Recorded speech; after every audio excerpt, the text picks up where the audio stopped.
तपस्या से, जप से, योग से, यज्ञ से, पाठ से, पूजा से श्री कृष्ण उतना प्रसन्न नहीं होते जितना अनन्यता से होते हैं। ये सब ध्यान रखो।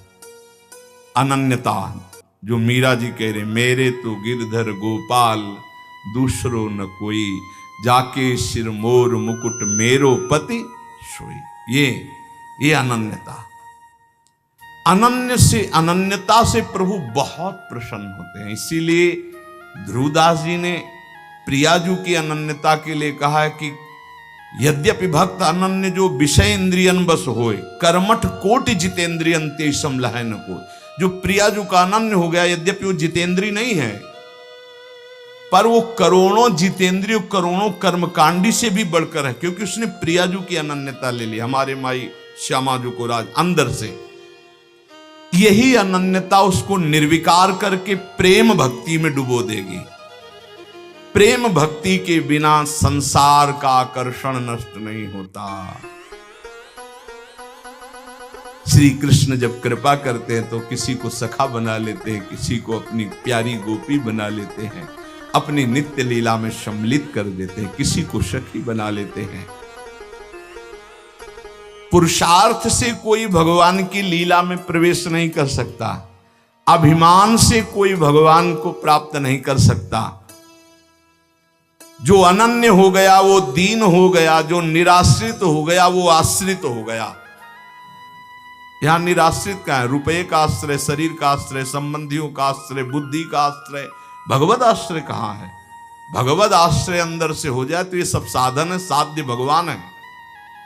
जिसको अंदर से है कि मैं अपने पुरुषार्थ से भगवान को नहीं प्राप्त कर सकता, भगवान की कृपा से प्राप्त कर सकता, और रात दिन भजन करता है पर पुरुषार्थ का अभिमान नहीं, वो भगवत प्राप्ति कर लेता है।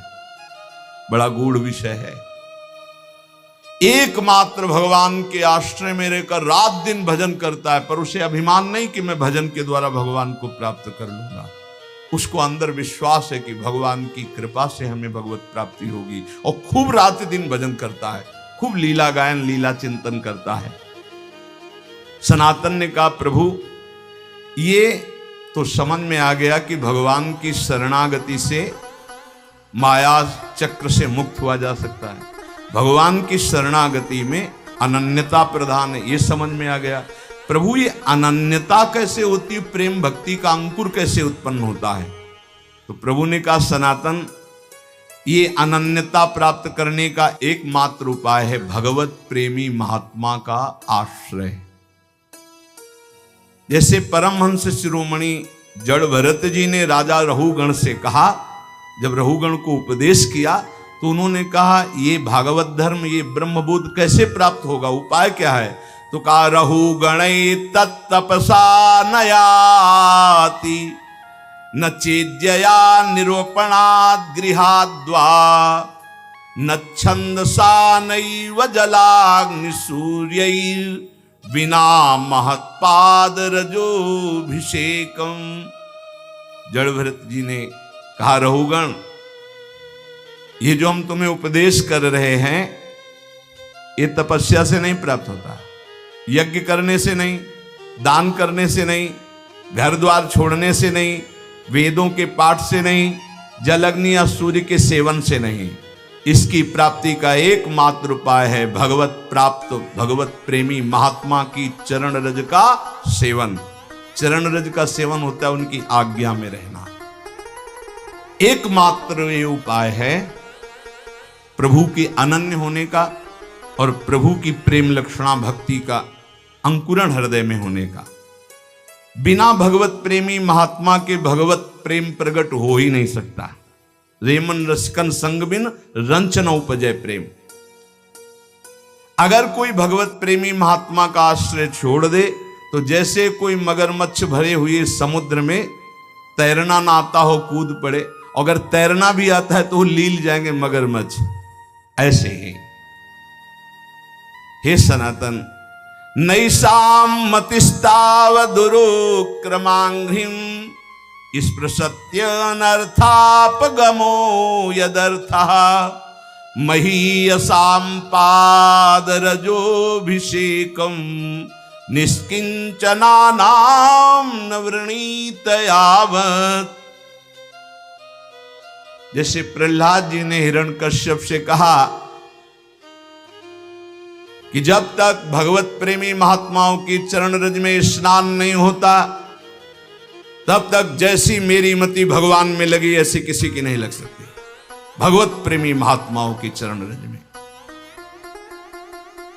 क्योंकि भगवत भक्तों की चरण धूलि में ऐसी सामर्थ्य है, उनकी आज्ञा पालन में ऐसी सामर्थ्य है कि समस्त विकारों का, अहम का नाश करके दैन्य भाव प्रकाश, दैन्य से ही भगवान रीझते हैं। जब तक तत्वदर्शी भगवत प्रेमी महात्माओं का संग नहीं, उनकी सेवा नहीं, उनका आज्ञा पालन नहीं, उनकी चरण रज नहीं, तब तक उसके हृदय में भगवत प्रेम या भगवत अनन्यता आ ही नहीं सकती।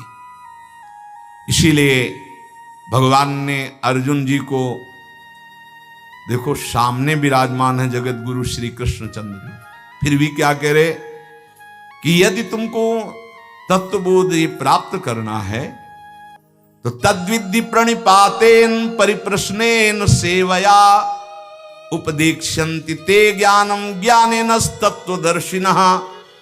अर्जुन, तुम तत्वज्ञानी महात्माओं के पास जाओ, साष्टांग प्रणाम करो और कपट न रखते हुए दैन्य भाव से उनसे प्रश्न करो, विनीत भाव से, तब वो तुम्हें महात्मागण उनका उपदेश करेंगे।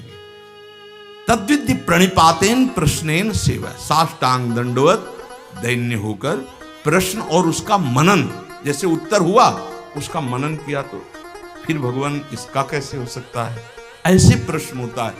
भाई देखो, हम बता रहे कि ज्ञानी और अज्ञानी, महात्मा, दुरात्मा, ये केवल शब्दों का एक श्री कृष्ण सारे जगत में छाए हुए हैं।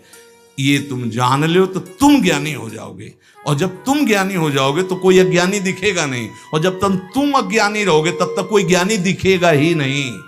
पापी को सब पापी नजर आते हैं, राम भक्त को सब राम नजर आते हैं, श्याम भक्त को सब श्याम नजर आते हैं, काम भक्त को सब कामी नजर आते हैं, ज्ञानी को सब ज्ञानी नजर आते हैं, अज्ञानी को सब अज्ञानी। दृष्टि जैसी वैसी सृष्टि, जाकी रही भावना जैसी, प्रभु मूर्ति देखी तिन तैसी। जो तत्वदर्शी महात्मा है उनके सामने जाकर प्रणिपातेन च प्रश्नया। एक बार महाराज विदेहराज जनक जी ने जब नौ योगेश्वरों से प्रश्न किया कर्म के विषय में, बोले यही प्रश्न हमने सनकादि से किया था, पर वो मौन रहे, उत्तर क्यों नहीं दिया? तो उनका इसलिए नहीं दिया कि आप उस समय अनाधिकारी थे। उस समय आप अनाधिकारी थे इसलिए वो मौन थे। मौन का मतलब अज्ञान नहीं है कि वो उत्तर देने की सामर्थ्य नहीं, आप अधिकारी नहीं इसलिए चुप है। तो हे सनातन, संतों के पास जाकर के दैन्य भाव से उन्हें सबसे बड़ा देवता मानते हुए कि साक्षात प्रभु है, फिर उनके चरणों में बैठकर दैन्यता से प्रश्न करे, तब जो वो बोलते हैं उसका मनन करे, तो उसके हृदय में भगवान की अनन्यता आ जाएगी, प्रेम का मार्ग खुल जाएगा। बहुत बातों में क्या तुम्हें सार बात बताता हूं कि प्राणी मात्र का परम पुरुषार्थ है भगवत प्रेमी महात्मा के संग से श्री कृष्ण के नाम रूप लीला धाम में रंग जाना। परम आराध्य प्रभु वृंदावन चंद्र ये पुरुषार्थ को नहीं देखते हैं, ये अपने आश्रय और अनन्यता को देखते हैं। ये बड़ी तसल्ली वाली बात है। ये पुरुषार्थ नहीं देखते तुम कितने बड़े तपस्वी हो, कितने, ये मेरा है बस। अवगुण करे समुद्र सम प्रियाजू का स्वभाव, गणत ना अपनो जा, ये मेरा है। अनन्य भाव जो संसार के संबंधों से आंतरिक मुख मोड़कर पतित पावन प्रभु की आराधना करता है, वो इस संसार समुद्र से मुक्त हो जाता है। सर्व शास्त्रों को मथ करके ये तुम्हें सार बात बता रहे हैं। क्या? आराध्यो भगवान ब्रजेस्तनयस्तद्धाम वृंदावनम रम्या काचिदुपासना ब्रजवधूर वर्गेण या कल्पिता। श्रीमद्भागवतम प्रमाणममलम प्रेमा पुमार्थो महान श्री चैतन्य महाप्रभुर मतमिदम तत्राग्रहो नापरा। महाप्रभु चैतन्य देव कहते समस्त शास्त्रों का, समस्त संतों का सार मत हम तुम्हें बता रहे हैं। वृंदावन का आश्रय, वृंदावन बिहारी का आश्रय, निरंतर उनका नाम जप, ये भगवत प्रेमी महात्माओं के संग से होता है। महात्माओं का संग और भगवत आराधना ये निश्चित भगवत प्राप्ति करा देती है। सनातन जी ने महाप्रभु के चरणों में मस्तक रखा। महाप्रभु ने हाथ फिराते हुए कहा, कुछ समय तक हमारे पास रहो और इसके बाद जहां भक्ति मूर्तिमान होकर नृत्य करती वृंदावन चले जाओ और आजीवन वहां वास करो। भिक्षावृत्ति से ब्रजवासियों की टूक पाओ और वृंदावन। तो 2 महीने महाप्रभु के पास काशी में रहे। इसके बाद वृंदावन आकर के जो ब्रज में अद्भुत भजन किया रूप जी ने, सनातन जी ने, तो प्रसिद्ध है भक्तमाल में पावन चरित्र उनका। पूज्य श्री रघुनाथ दास जी गोस्वामी जी, ये इनकी बाल्यावस्था थी। कितना स्वच्छ हृदय होता है भगवत प्रेमी महात्मा का, बाल्यावस्था में भी। ये बाल्यावस्था में ही नाम प्रेमी थे। बाल्यावस्था, बहुत बड़े घराने के थे श्री पूज्य रघुनाथ दास गोस्वामी जी। काम, क्रोध, लोभ तो इनको छू ही नहीं गया था। वैसे पहले देखा हमने गांव में कि 15-16 वर्ष तक तो बच्चे एकदम निर्विकार, निर्मल। ये मोबाइल भगवान जब से पधारे हैं सबके कर कमल में, तब से बड़ी बुरी दशा होती चली जा रही नवीन बच्चों की। वो जो मनावे सो देखते हैं, जो देखते हैं वही मनन करते हैं, वही आचरण में उतारते हैं। इसीलिए बहुत बुरी तरह जो हमारे जीवन की उन्नति की नींव है वो नष्ट होती चली जा रही है नए बच्चों में। 12, 13, 14 वर्ष की अवस्था के बच्चों को सांसारिकता का संपूर्ण ज्ञान, ये है आज के बौद्धिक स्तर की भूमिका। जबकि उनको पढ़ाई में, उनको संयम में, उनको सदाचार में ढलना चाहिए तो उल्टी रीति में ढल रहे हैं। इसीलिए बहुत संकट में हमारी आगे पीढ़ी है। अगर संभली नहीं ना तो बहुत संकटपूर्ण। नए नए 18, 20 वर्ष के बच्चे ड्रग्स का इंजेक्शन लगा रहे हैं। सोचो उनकी क्या जीवन रह गया। अब उसके बिना जी नहीं सकते। और ना वो माता पिता से बताते हैं ना कोई, और वो इतनी बुरी स्थिति को प्राप्त, अब उनको चाहिए, उसके लिए वो कुछ भी करने को तैयार है। पहले उनको दोस्तों ने फ्री चखाया, फिर धीरे धीरे वो व्यसनी बन गए। फिर आज समाज में बहुत ये व्यसन, व्यभिचार, छल कपट मानो एक तांडव कर रहा है और उसे सुख माना जाता है, उसे उन्नति मानी जाती है।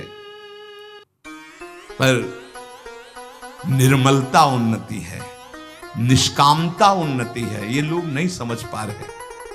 श्री रघुनाथ दास गोस्वामी जी का हृदय बचपन से ही बहुत ही शांत स्वभाव का। उनके घर में भी ठाकुर जी विराजमान थे। जैसे पूजा गृह होते तो बचपन में ही ठाकुर जी के सामने बैठ जाते और मानो भगवान से बात करते, परम पावन प्रभु से बात करते, प्रभु के चरण स्पर्श करते जो छवि, और उनका नाम कीर्तन करते। ये होता है पूर्व का कोई ऐसा भजन होता है जो बचपन में अपना रंग दिखाता है, जो भगवान कहते हैं जैसे मेरा भक्त है नामे भक्ता प्रणश्यति, एक जन्म में भगवत प्राप्ति वाली बात नहीं बन पाई तो फिर अगला जन्म महाभागवत का देते हैं। वो ऐसा जन्म देते हैं बचपन से भगवान का भजन, भगवान का मार्ग का अनुसरण। ये महाभागवत है श्री पूज्य रघुनाथ दास गोस्वामी जी।